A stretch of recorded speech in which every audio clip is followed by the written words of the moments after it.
Hello everyone. विजय academy में आपका एक बार फिर से स्वागत है। तो चलिए शुरू करते हैं आज की क्लास। आज की क्लास में हम बात करेंगे साझेदारों के प्रकारों के ऊपर कि टाइप्स ऑफ पार्टनर कितने होते हैं, इन पर बात करेंगे। पार्टनरशिप से अगर एग्जामिनर को क्वेश्चन पूछना है तो उनका सबसे फेवरेट टॉपिक में से एक ये टॉपिक होता है पार्टनरशिप के अंदर।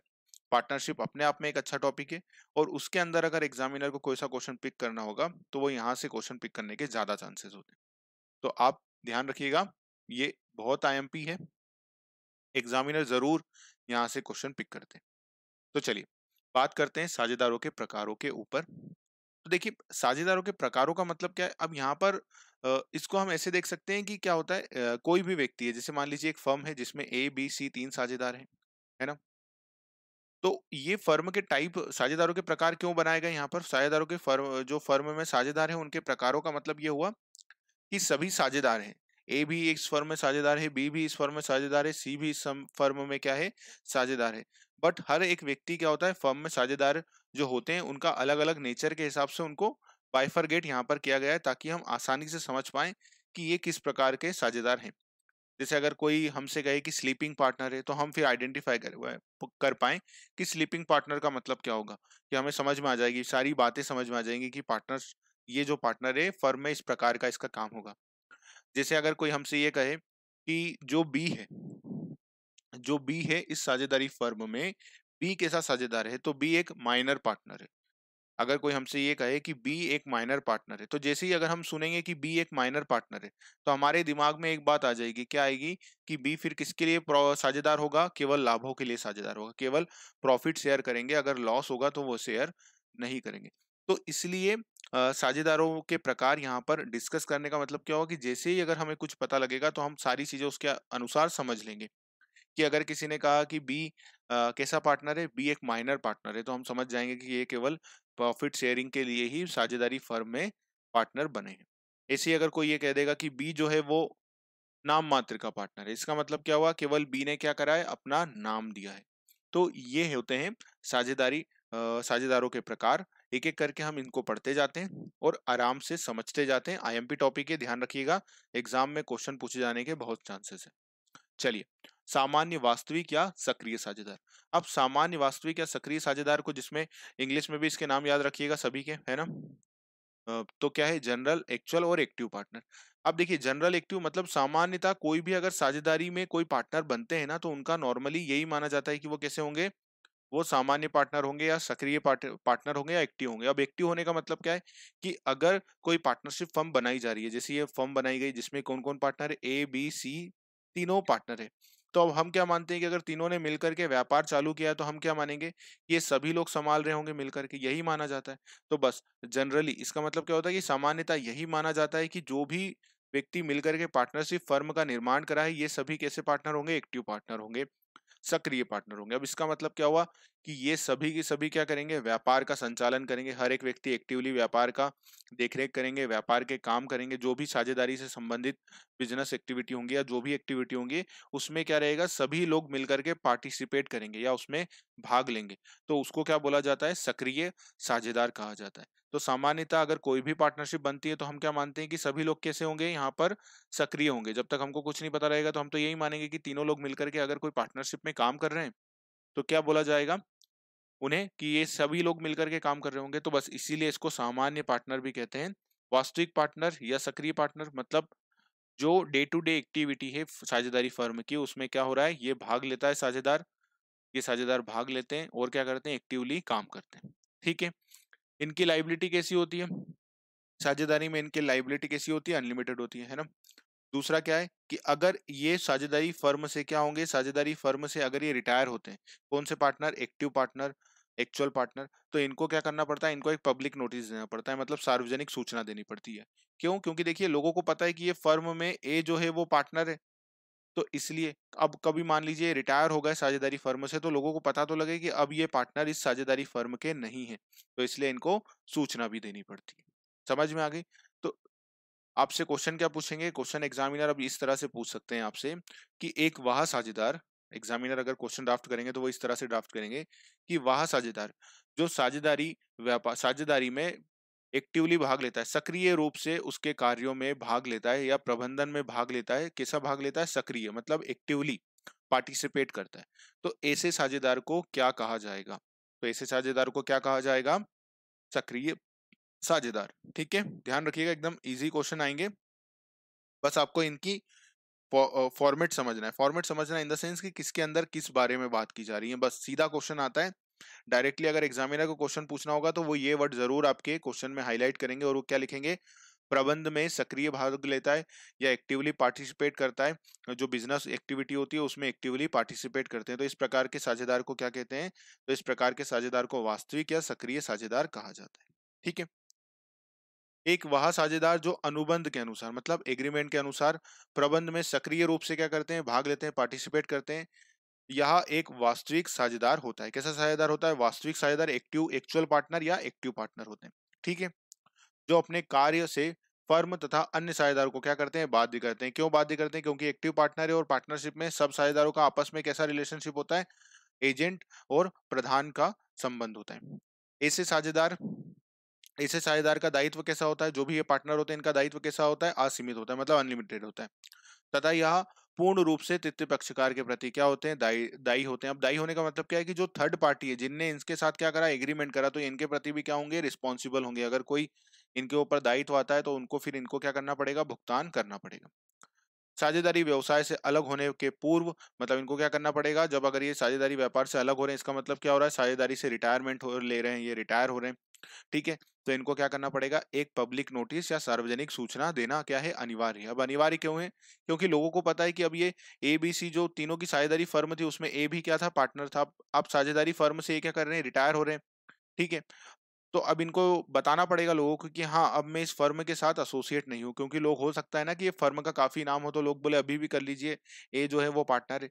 तो लोगों को पता लग जाए, इसलिए क्या करनी पड़ती है? इनको सार्वजनिक सूचना देनी पड़ती है। ठीक है। ऐसे साझेदार के लिए आवश्यक नहीं है कि वे पूंजी लगाए, बल्कि ख्याति, बुद्धि, बल, कला का फर्म को प्रदान कर सकता है। इसका मतलब क्या है? कि जो एक्टिव पार्टनर होते हैं, तो कई बार क्या होता है? एक्टिव पार्टनर हम किस लिए लाते हैं? एक्टिव पार्टनर हम इसलिए लाते हैं कि उनकी क्या होती है? काफी गुडविल होती है, कि अगर वो आ भी जाएँगे तो भी गुडविल, इसके लिए भी ले आते हैं। और क्या करेंगे? वो अपनी बुद्धि या कला का उपयोग करेंगे। मान लीजिए जैसे हमने एक पार्टनरशिप फर्म बना रखी, उसमें ए को अगर हमने क्या करा था? ए को हमने साझेदार बनाया था। क्यों बनाया था? क्योंकि ये क्या थे? ये एक सीए थे। क्या थे ये? ये एक सीए थे।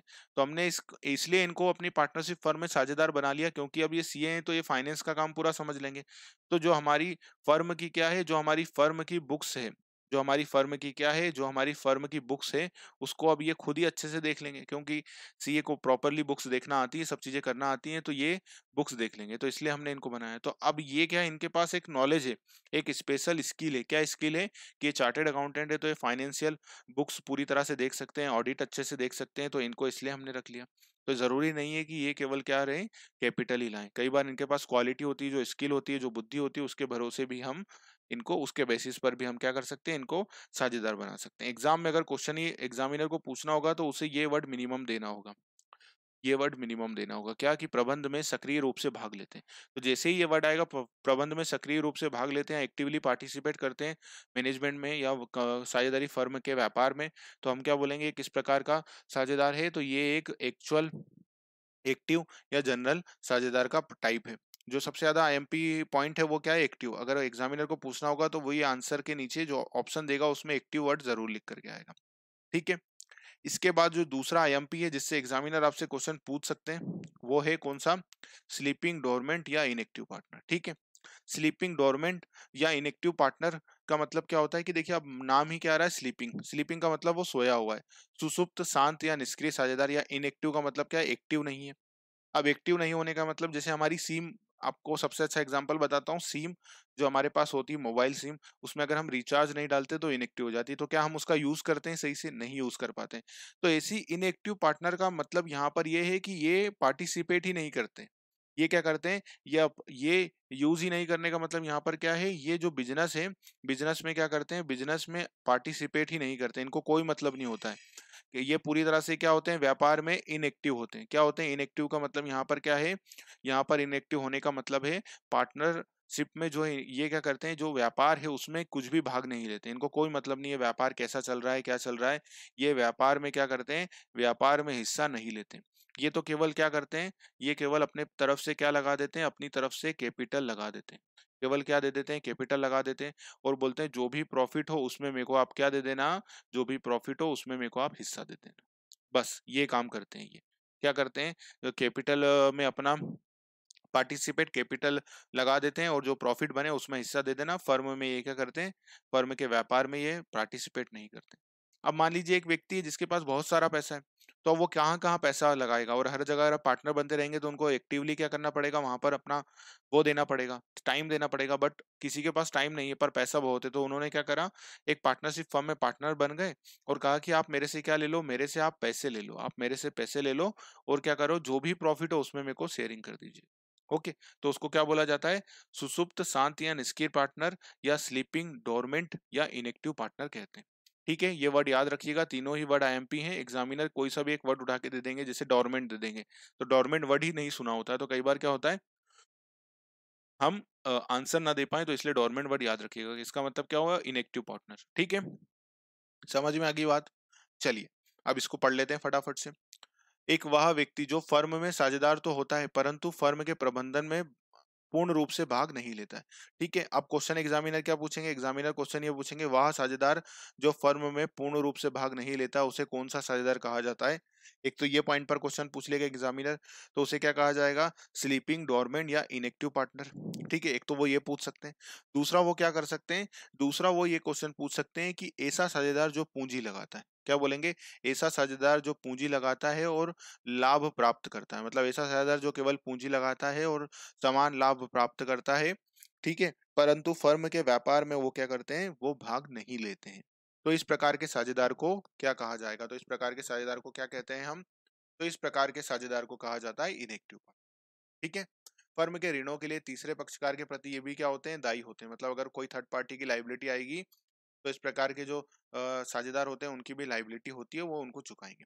ठीक है, परंतु इसके अस्तित्व को बाहरी व्यक्तियों से क्या रखा जाता है, गुप्त रखा जाता है। क्यों, क्योंकि पार्टिसिपेट ही नहीं रखते हैं तो इनको गुप्त रखा जाता है। इसे अवकाश ग्रहण के समय सूचना देने की आवश्यकता नहीं होती। अब क्यों आवश्यकता नहीं होती, क्योंकि देखिए आम जनता को पता ही नहीं है, क्योंकि यहाँ पर क्या रखा जा रहा है, इस व्यक्ति का नाम ही गुप्त रखा जा रहा है। तो जब बाहरी व्यक्तियों को पता ही नहीं है कि पार्टनर है, तो सूचना देकर के आप करेंगे क्या, जब व्यक्तियों को पता ही नहीं है, आवश्यक ही नहीं है, तो इसलिए क्या है, इसकी आवश्यकता नहीं।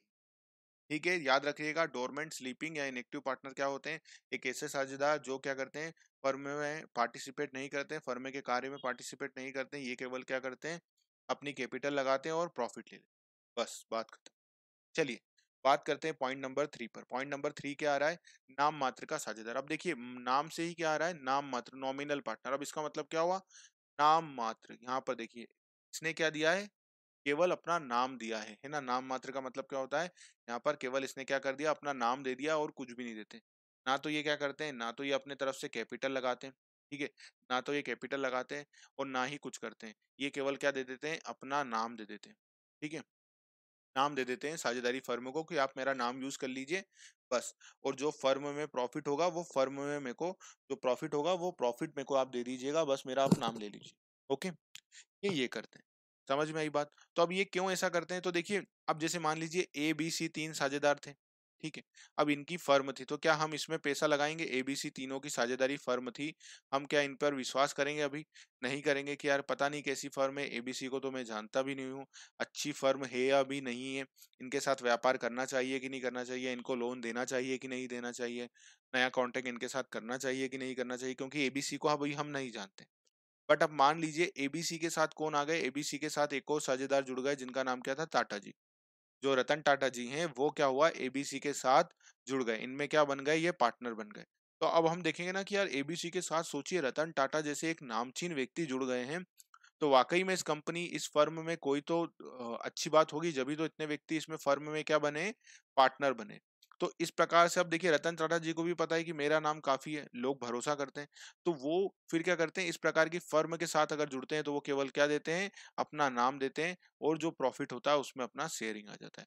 और हमको बेनिफिट क्या होता है कि रतन टाटा जी जैसे लोग जुड़े हुए हैं, मतलब कहीं ना कहीं ये फर्म अच्छा काम कर रही होगी, सब चीजें अच्छी होंगी, जब तो ऐसे व्यक्ति इनके साथ आए, तो ये भी इसमें बेनिफिट होता है। समझ में आ गई। एक वह व्यक्ति जो किसी फर्म के साथ अपना नाम जोड़ता है या नाम का प्रयोग करने की क्या देता है, आज्ञा देता है। क्या देता है ये, आज्ञा देता है। नाम मात्र का साझेदार कहलाता है। कैसा साझेदार कहलाता है, नाम मात्र का साझेदार या नॉमिनल पार्टनर कहलाता है। ऐसा साझेदार ना तो पूंजी लगाता है, देखिए ना तो ये क्या अब रतन टाटा जी कोई पूंजी लगाते हैं क्या, नहीं। और ना ही फर्म के प्रबंधन में कोई भाग लेते हैं, ना तो ये क्या करते हैं कैपिटल लगाते हैं, ना ही पार्टिसिपेट करते हैं, बस अपना नाम दे देते हैं। पर ये तृतीय पक्षकार के प्रति क्या होगा, दायी होगा। क्यों दायी होंगे, क्योंकि देखिए इन पर तो भरोसा करके हमने पैसे लगाए थे। अगर ये फर्म में रतन टाटा जी नहीं होते तो क्या हम इन फर्म को लोन देते, अगर मान लीजिए लोन लेने आती फर्म तो हम क्या इनको लोन देते, हम लोन सामान्यता नहीं देते। बट अब अभी हमने देखा कि यार रतन टाटा जी जैसे इतने बड़े लोग जुड़े हैं तो इनको पैसे दिए जा सकते हैं। तो बस इसलिए ये जो व्यक्ति जुड़ते हैं ना इस प्रकार के नाम मात्र के व्यक्ति, वो भी क्या होते हैं, तृतीय पक्षकार के लिए दायी होते हैं। Heavy weight boxing champion Holi kids ने होली किड्स द्वारा फिट्स द्वारा होली फिट्स द्वारा सॉरी होली फिट्स द्वारा अमेरिकी चॉकलेट चॉकलेट कंपनी को अपना क्या दिया गया था, नाम दिया गया था। मतलब एक हमारे क्या थे, अमेरिका के एक अच्छे वो थे, एक बॉक्सिंग चैंपियन थे, तो उन्होंने क्या करा, अपना नाम दे दिया। किसको नाम दे दिया, इस कंपनी को नाम दे दिया। अब क्या हुआ बेनिफिट इस कंपनी को कि देखिए इनका नाम मिल गया, इसकी क्या हो गई, पॉपुलैरिटी बढ़ गई, लोग इसे जानने लगे। तो ये इनको भी फायदा हो गया और इनको क्या फायदा हो गया कि इनको कोई पैसा नहीं लगा और इनका नाम से केवल क्या होगा, ये फर्म का काम अच्छा हो गया, प्रॉफिट मिलेगा तो उसमें इनको क्या मिल जाएगा, हिस्सा मिल जाएगा। बात समझ में आ गई। चलिए तो नाम मात्र समझ में आया। आगे बात करें पॉइंट नंबर 4 पर। पॉइंट नंबर 4 क्या बोल रहा है, पॉइंट नंबर 4 बोल रहा है partner in partners in profit only. अब पार्टनर्स इन प्रॉफिट ओनली का मतलब क्या हुआ, जैसे बोल ही रहे हैं केवल लाभों के लिए क्या है, साझेदार है। मतलब ये कैसा साझेदार है, केवल लाभों के लिए साझेदार है। मतलब अगर साझेदारी फर्म में क्या होगा, अगर प्रॉफिट होगा तो इसको हिस्सा मिल जाएगा। क्या हो जाएगा, अगर प्रॉफिट होगा तो इसको हिस्सा मिल जाएगा, और अगर लॉस होगा तो ये उसमें हिस्सा नहीं लेगा। ठीक है, तो इस प्रकार का अगर कोई पार्टनर बनता है तो उसको क्या बोलेंगे, केवल लाभों के लिए पार्टनर। जैसे मान लीजिए एबीसी 3 साझेदार हैं, इसमें डी भी एक नया साझेदार जुड़ गया। ठीक है, डी भी जुड़ा, पर डी किसके साथ जुड़ा, इस शर्त के साथ जुड़ा कि अगर प्रॉफिट होगा तो ही मेरे साथ क्या किया जाएगा, बांटा जाएगा। तो ही मेरे साथ बांटा जाएगा, नहीं तो नहीं बांटा जाएगा। ठीक है, समझ में आई बात। तो इसको क्या बोलते हैं, केवल लाभों के लिए क्या बोला जाता है, इसको केवल लाभों के लिए साझेदार। जैसे मान लीजिए क्या है, अगर एक साल क्या हुआ, एक साल प्रॉफिट हुआ, इस साल मान लीजिए प्रॉफिट हुआ, कितने का प्रॉफिट हुआ, इस साल प्रॉफिट हुआ 16,000 रुपए का। तो देखिए प्रॉफिट हुआ, सब बराबर बराबर के साझेदार हैं, तो क्या हो जाएगा, 4,000 इनको मिल जाएंगे, 4,000 इनको मिल जाएंगे, 4,000 इनको मिल जाएंगे, और 4,000 ही के इसको मिल जाएगा, डी को मिल जाएगा। बट अगले साल क्या हो गया, अगले साल हो गया लॉस। अगले साल लॉस कितने का हो गया, लॉस हो गया 9,000 रुपए का। अब देखिए 9,000 का लॉस हो गया, तो क्या डी लॉस के लिए साझेदार है, नहीं, ये तो केवल किसके लिए साझेदार है, प्रॉफिट के लिए। तो क्या लॉस बटेगा डी में, नहीं बटेगा। फिर ये लॉस किस में बटेगा, एबीसी तीनों में बटेगा। मतलब 3,000 ए का लॉस, 3,000 बी का लॉस और 3,000 सी का लॉस। जबकि डी को कोई भी नहीं दिया जाएगा लॉस। क्यों नहीं दिया जाएगा लॉस में इसका हिस्सा, क्योंकि ये कैसा साझेदार है, केवल प्रॉफिट के लिए ही ये साझेदार बना था। बात समझ में आ गई। तो अगर लॉस होगा तो फिर बाकी साझेदारों में लॉस बांटा जाएगा, पर अगर प्रॉफिट होगा तो वो सभी साझेदारों के बीच में बांटा जाएगा। तो इसे क्या बोला जाता है, केवल लाभों के लिए साझेदार। ठीक है, समझ में आई बात। अब इस प्रकार का साझेदार कोई क्यों बनाएगा कि केवल प्रॉफिट हो तो ही इनको हिस्सा मिले। देखिए कई बार क्या होता है, साझेदारी फर्मों को किसकी जरूरत होती है, पैसों की जरूरत होती है, बहुत सारे पैसों की जरूरत होती है। बट अभी किसी के वो व्यक्ति के पास जाते हैं कि आप हमें पैसा दे दीजिए, तो या तो वो क्या मांगेगा, ब्याज मांगेगा। पर देखिए ब्याज में रिस्क क्या रहती है कि ब्याज देना ही देना है। पर अगर प्रॉफिट में तो क्या है, प्रॉफिट होगा तो देना है यहाँ पर। तो ये क्या करते हैं, फिर किसी व्यक्ति को क्या बोलते हैं, आप हमारा साझेदार बन जाओ। तो ये बोलते हैं देखो साझेदार तो बन जाऊंगा, पर कल से लॉस हो गया तो मेरे को पैसे मिलने की जगह और चले जाएंगे, पहले ही मैं कैपिटल लगा रहा हूँ। तो इस प्रकार की कंडीशन में फिर क्या होता है, ये क्या करते हैं, ये इस प्रकार का कॉन्ट्रैक्ट कर लेते हैं कि देखिए आप प्रॉफिट के लिए ही क्या बन जाइए, साझेदारी फर्म के साझेदार बन जाइए। तो अगर साझेदारी फर्म को क्या होगा, प्रॉफिट होगा तो आपको मिल जाएगा, अगर लॉस होगा तो आपको नहीं मिलेगा। तो इससे बेनिफिट क्या होता है, इससे बेनिफिट ये होता है डी को कि जब जब प्रॉफिट होगा तब तब तो उनको हिस्सा मिल जाएगा, अपना शेयर मिलेगा। पर अगर लॉस होगा तो उनका कोई भी नुकसान नहीं होगा। तो इस प्रकार ये किया जाता है। इसका मेन पर्पस क्या होता है कि जो कैपिटल की रिक्वायरमेंट होती है उसको पूरा करना होता है।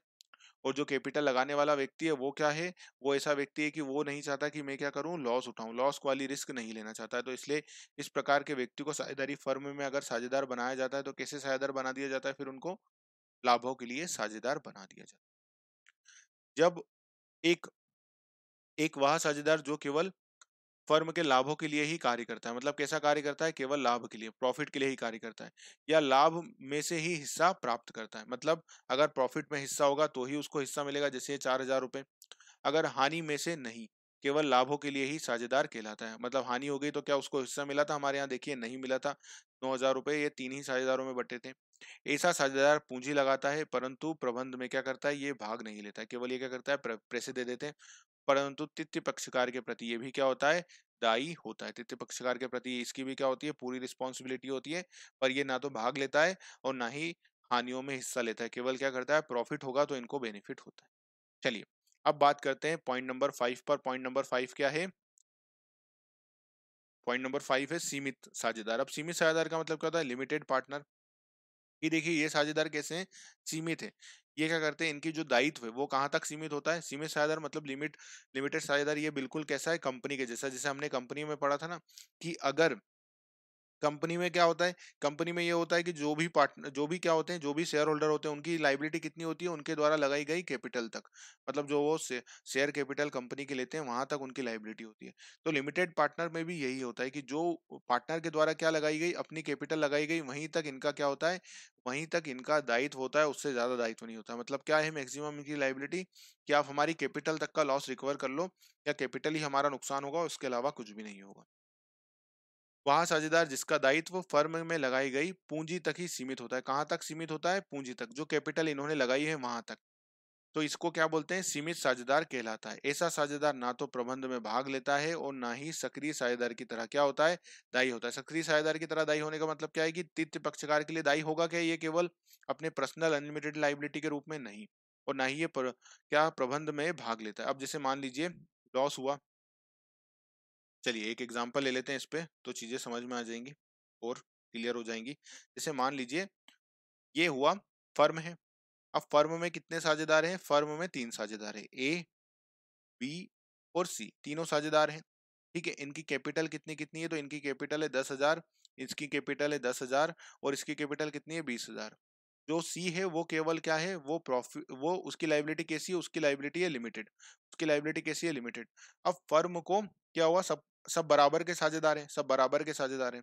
और फर्म को लॉस कितना हुआ? फर्म को लॉस हुआ 90,000 रुपए का। कितने का लॉस हुआ? 90,000 रुपए का। तो 90,000 रुपए का लॉस होने का मतलब क्या है? कि 30,000 रुपए लॉस किसका होगा? 30,000 रुपए लॉस इसका होगा, 30,000 रुपए लॉस इसका होगा, और 30,000 रुपए लॉस किसका होगा? इसका होगा। तो अब देखिए, ये इनके पास जो पैसे कम पड़ रहे हैं, जैसे 20,000 रुपए बी के पास कम पड़ रहे हैं, तो 20,000 रुपए फिर बी क्या करेगा? अपनी पर्सनल लाइबिलिटी बेचकर, अपनी असेट से लेकर के आएगा।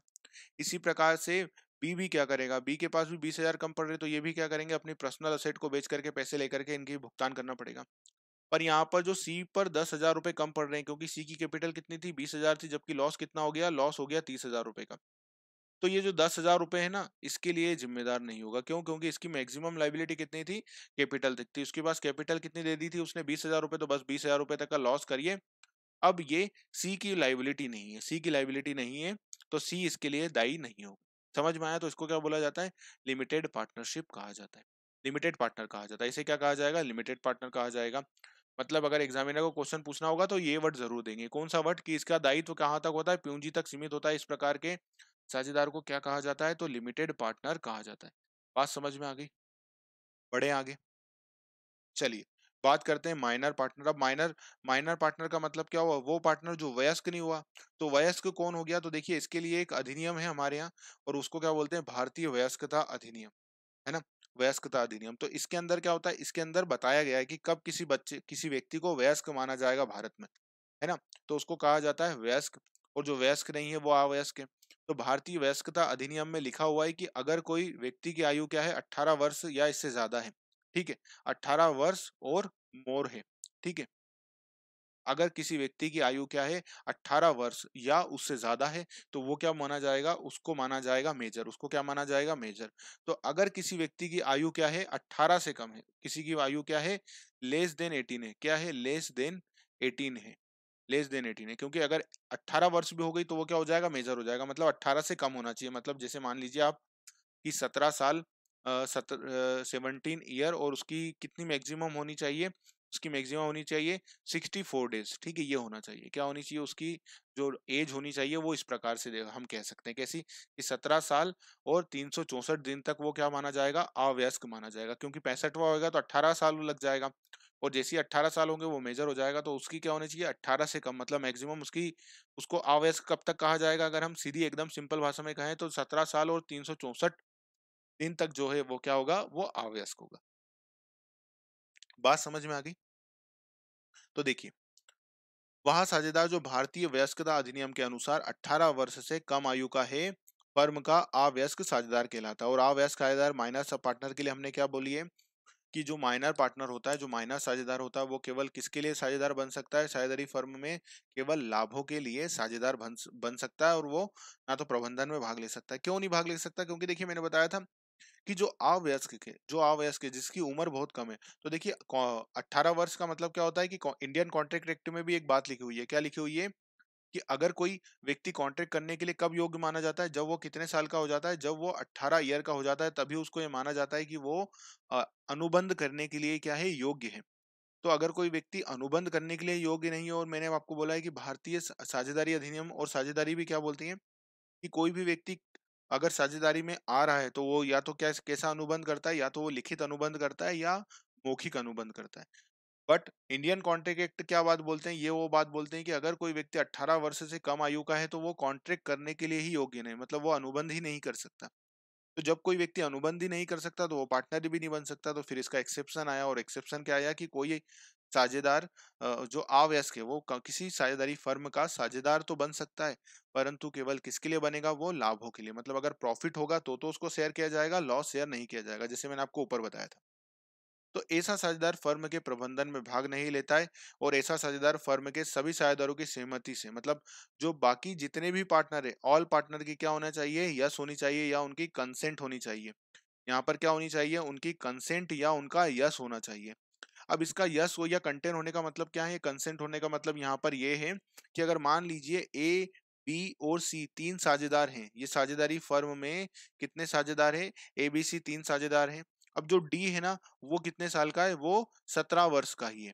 तो अब देखिए 17 वर्ष का होने का मतलब यहाँ पर क्या है, 17 वर्ष होने का मतलब ये है कि ये क्या है, ये एक माइनर पर्सन है, क्या है, ये एक माइनर है, ठीक है, ये क्या है, ये माइनर है। तो माइनर होने का मतलब क्या है, कि ये केवल अब किसके लिए साझेदारी फर्म में साझेदार बन सकता है, केवल लाभों के लिए, केवल प्रॉफिट के लिए साझेदार बन सकता है। तो अगर इस माइनर को क्या बनाना है, अगर इस माइनर डी को साझेदारी फर्म में पार्टनर बनाना है, तो क्या होना चाहिए, जो बाकी साझेदार हैं, जो भी बाकी साझेदार हैं हमारे, ठीक है, जो बाकी साझेदार हैं कौन है, ए बी सी तीनों, ये तीनों की क्या होनी चाहिए, ये तीनों की कंसेंट होनी चाहिए। कंसेंट होने का मतलब क्या है, इनकी तरफ से क्या होनी चाहिए, यस होनी चाहिए, कि हाँ इसको साझेदार आप बना लो।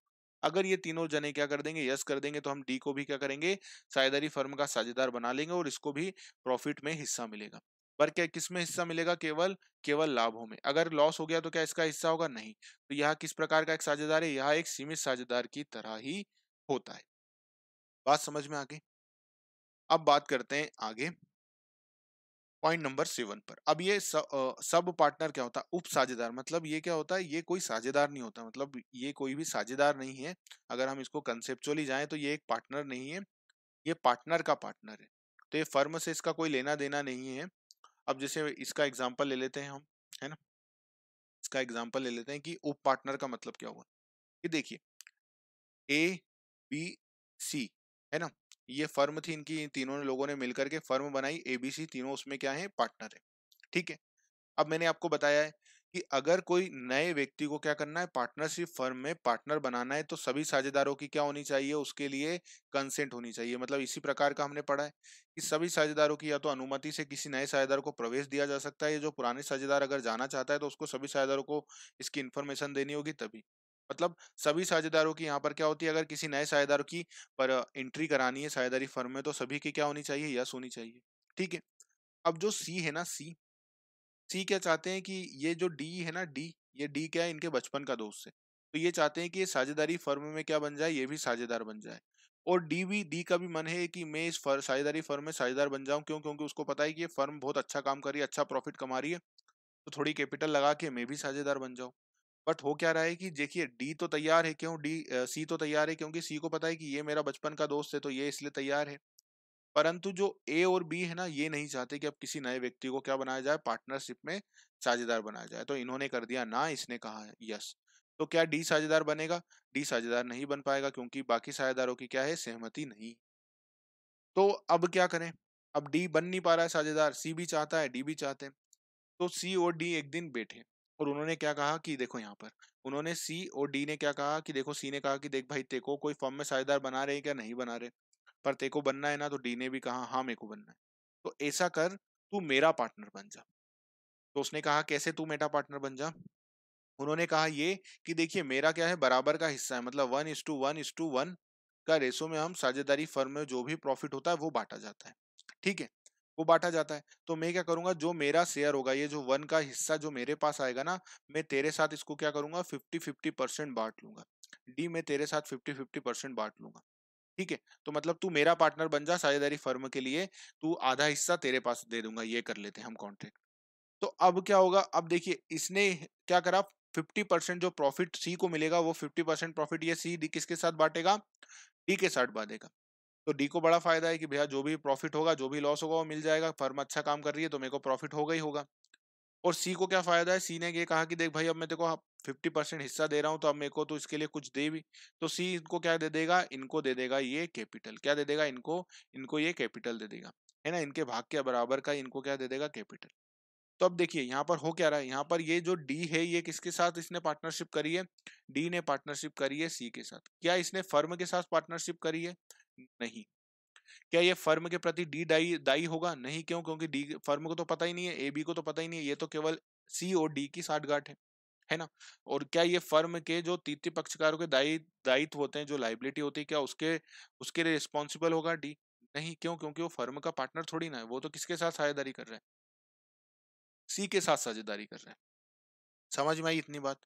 अब देखिए, अब क्या हुआ, अब इस साल का प्रॉफिट हुआ, इस साल का प्रॉफिट हुआ। क्या प्रॉफिट हुआ इस साल का? इस साल का प्रॉफिट हुआ, मान लीजिए कितने का हुआ, 90,000 का प्रॉफिट हुआ। कितने का हुआ? 90,000 का। तो सबको बराबर बराबर मिल जाएगा। तो 30 ए को मिल जाएगा, 30 बी को मिल जाएगा, और 30 ही किसको मिल जाएगा, सी को मिल जाएगा। तो अब 30,000 रुपए फिर क्या किया जाएगा, 30,000 रुपए बांटा जाएगा किसमें? अब 30,000 रुपए सी को मिला, तो सी क्या बोलेगा कि आधा मैं रख लेता हूँ, मतलब आधा सी रख लेगा, और आधा किसको दे देगा, ये डी को दे देगा। तो 15,000 रुपए, 15,000 रुपए किसके हो जाएंगे, सी के, और 15,000 रुपए ही किसके हो जाएंगे, यहाँ पर डी के हो जाएंगे। ये काम हो जाएगा खत्म। बात समझ में आ गई? तो ये क्या हो रहा है, तो ये इस प्रकार का जो ये दोनों के बीच में कॉन्ट्रैक्ट है, किसके बीच में, सी और डी के बीच में, जो दोनों के बीच में ये कॉन्ट्रैक्ट है ना, इसी को क्या बोला जाएगा, सब पार्टनर। इसको क्या बोला जाएगा, सब पार्टनर। तो केवल डी किसके लिए रिस्पॉन्सिबल है, सी के लिए, और सी किसके लिए रिस्पॉन्सिबल है, डी के लिए। इनको फर्म से कोई मतलब ही नहीं है, क्योंकि ये फर्म के साझेदार थोड़ी ना है। तो बस यही बोला जाता है सब पार्टनर। इसको क्या बोला जाता है, इसी को बोला जाता है सब पार्टनर। समझ में आया?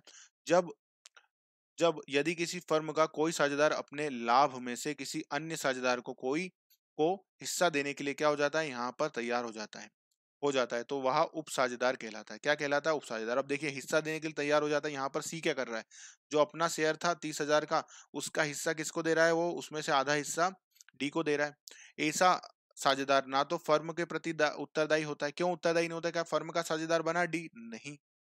ना ही तृतीय पक्षकार के लिए, मतलब थर्ड थर्ड पार्टी के लिए क्या ये रिस्पॉन्सिबल होगा, तीसरे पक्षकार के लिए? नहीं। क्यों? क्योंकि ये फर्म का साझेदार थोड़ी ना बना, ये तो सी और डी के बीच की बात है। ना ही फर्म में पूंजी लगाता है। क्या ये फर्म में पूंजी लगाता है? नहीं। और ना ही प्रबंधन में भाग लेता है। क्यों? क्योंकि ये कुछ काम ही नहीं है, सक्रिय रूप से भाग लेता है।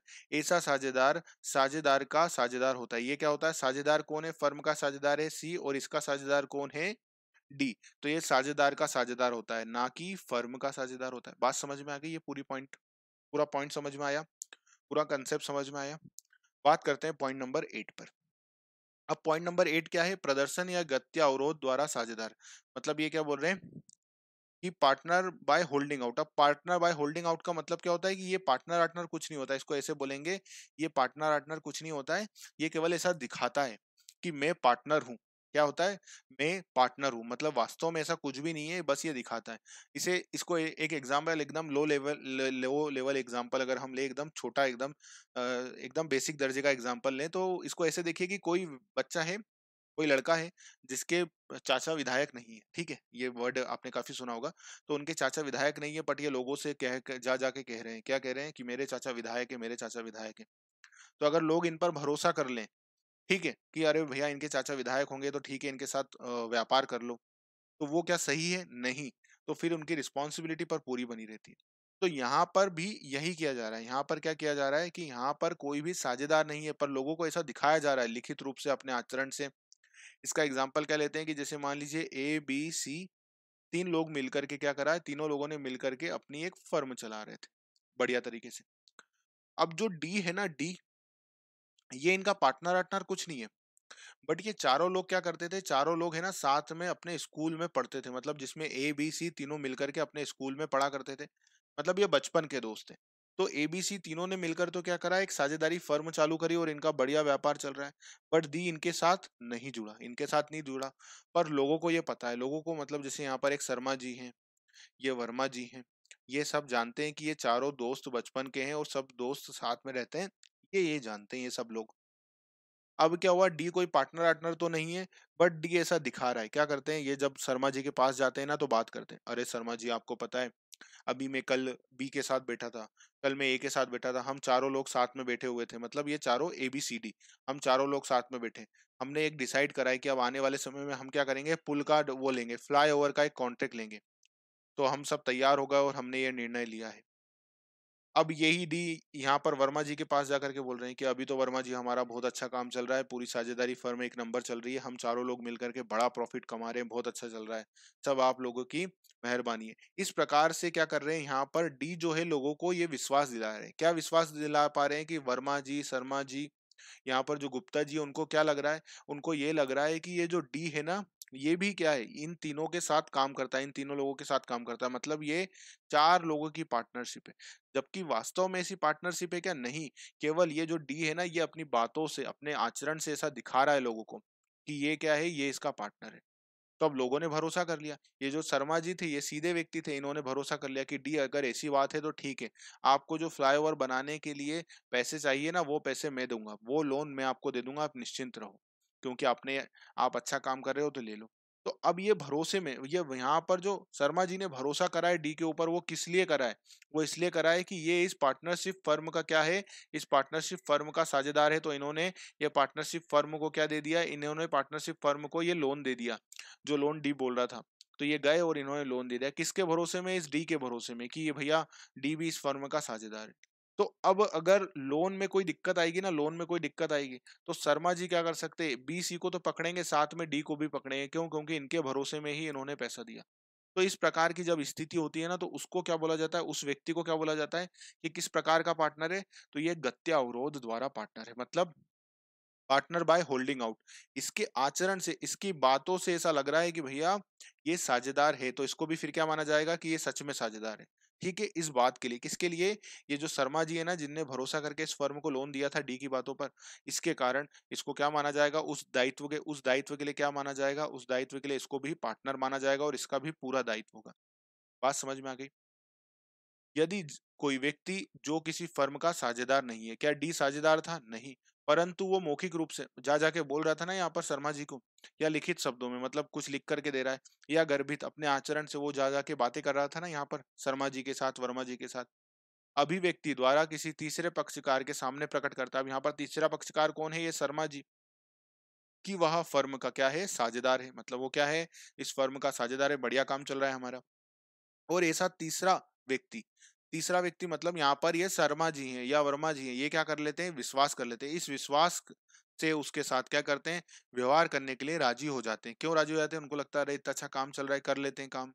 तो व्यवहार करने वाला व्यक्ति प्रदर्शन या गत्य अवरोध द्वारा साझेदार कहलाएगा। तो व्यवहार करने वाला व्यक्ति प्रदर्शन या गत्य अवरोध द्वारा क्या कहलाता है, साझेदार कहलाता है। और ऐसा साझेदार फर्म के ऋण के लिए, वो तृतीय पक्षकारों के लिए क्या होता है, दायी होता है। मतलब यहाँ पर जो डी है, जिसके कारण ये फर्म ने क्या करा है, लोन लिए हैं, तो इसके लिए ये भी क्या हो जाएगा, ये भी रिस्पॉन्सिबल हो जाएगा। एक्चुअल में ये साझेदार नहीं था फर्म का, पर इसकी बातों के कारण जो शर्मा जी ने यहाँ पर फर्म को लोन दिया, उसके लिए डी भी क्या हो जाएगा, रिस्पॉन्सिबल हो जाएगा। बात समझ में आ गई? समझ में आया बात? पूरी समझ में आया?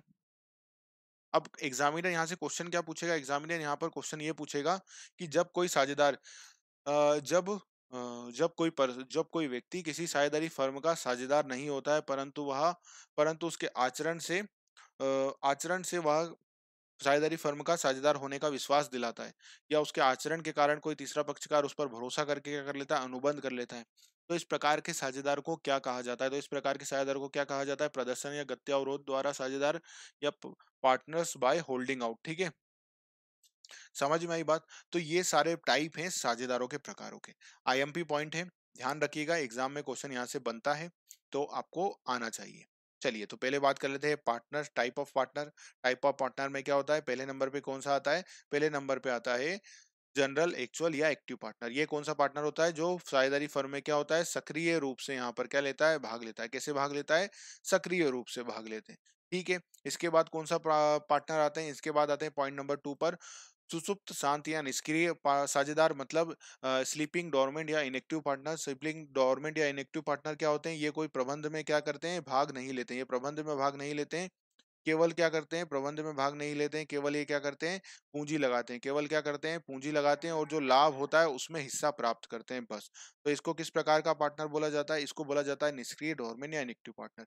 इसके बाद पॉइंट नंबर 3 पर आते हैं, नॉमिनल पार्टनर। नॉमिनल पार्टनर का मतलब क्या हुआ? नाम मात्र के साझेदार। अब नाम मात्र के साझेदार का मतलब क्या हुआ? ऐसे साझेदार जो क्या होते हैं, जो केवल अपना क्या देते हैं, केवल अपना नाम देते हैं और कुछ नहीं करते हैं। केवल ये क्या देते हैं, ये केवल अपना नाम देते हैं और कुछ नहीं करते हैं। तो इस प्रकार के साझेदार को क्या कहा जाता है? नाम मात्र के साझेदार। ना तो ये पूंजी लगाते हैं और ना ही फर्म के प्रबंधन में भाग लेते हैं, केवल क्या करते हैं, प्रॉफिट लेते हैं और कुछ नहीं। परंतु ये तृतीय पक्षकार के लिए प्रति ये भी क्या होते हैं, दायी होते हैं। ये केवल क्या देते हैं, अपना नाम देते हैं, अपना नेम देते हैं और कुछ नहीं। समझ में आ गई बात? इसके बाद बात करते हैं केवल लाभों के लिए साझेदार, मतलब ऐसा साझेदार जो केवल क्या बांटता है, प्रॉफिट बांटता है।